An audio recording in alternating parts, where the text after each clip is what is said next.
The rise of the British Empire, from kings to conquerors. A single empire would one day rule a quarter of the earth, its power stretching from the Americas to Asia, from Africa to Australia. But how did a small island nation in Europe rise to dominate the world? To understand the British Empire, we must start from the beginning.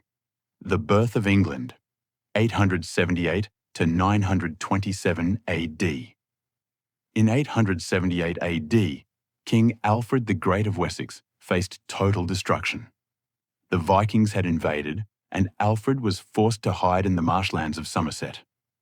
But from those swamps, he rebuilt an army, defeated the Vikings at the Battle of Edington, and secured peace with the Treaty of Wedmore.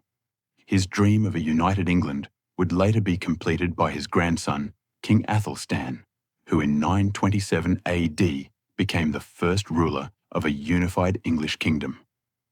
From a small island divided by warlords, a nation was born. Expansion begins, 1171 to 1282. 2 centuries later, King Henry II set his sights on Ireland.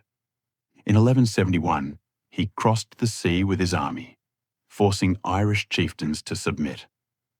Ireland became the first English colony, long before the empire was even imagined. Then came King Edward I. In 1277, he invaded Wales, building massive fortresses to crush rebellion. By 1282, Wales was conquered, and the English crown tightened its grip on the British Isles. Endless wars and a divided kingdom, 1337 to 1487. For over 100 years, England fought France in the 100 Years' War, draining its strength. Then came the bloody civil conflict, the War of the Roses.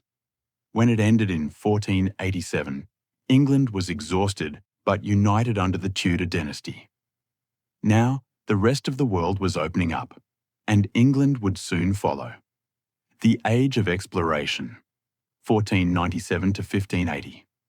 In 1497, Italian explorer John Cabot, sailing for England, reached the coast of North America, Newfoundland, and claimed it for the English crown. It was the first spark of England's overseas ambition. A generation later, King Henry VIII broke away from the Catholic Church, forming the Church of England. His daughter, Elizabeth I, would turn that independent spirit into global power. Under her rule, English sailors known as the Sea Dogs, men like John Hawkins and Francis Drake, began attacking Spanish ships and exploring new worlds. In 1577, Drake sailed around the globe, becoming the first Englishman to do so. The world was no longer out of reach. Empire takes shape, 1584 to 1588. In 1584, Queen Elizabeth granted Sir Walter Raleigh permission to establish colonies in America. The first attempt, Roanoke Island, mysteriously vanished, but it marked the beginning of England's colonial ambitions. When Spain tried to invade England with the mighty Spanish Armada in 1588, the English navy, though outnumbered, struck with brilliant tactics. Fire ships, maneuverable vessels, and fierce storms crushed the Spanish fleet. England had survived and proved it could stand against the most powerful empire on earth, the seeds of an empire. After victory over Spain, England turned once again toward Ireland, tightening control and crushing rebellions.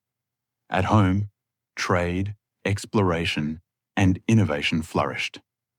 Abroad, English sailors crossed every ocean, searching for wealth, land, and power.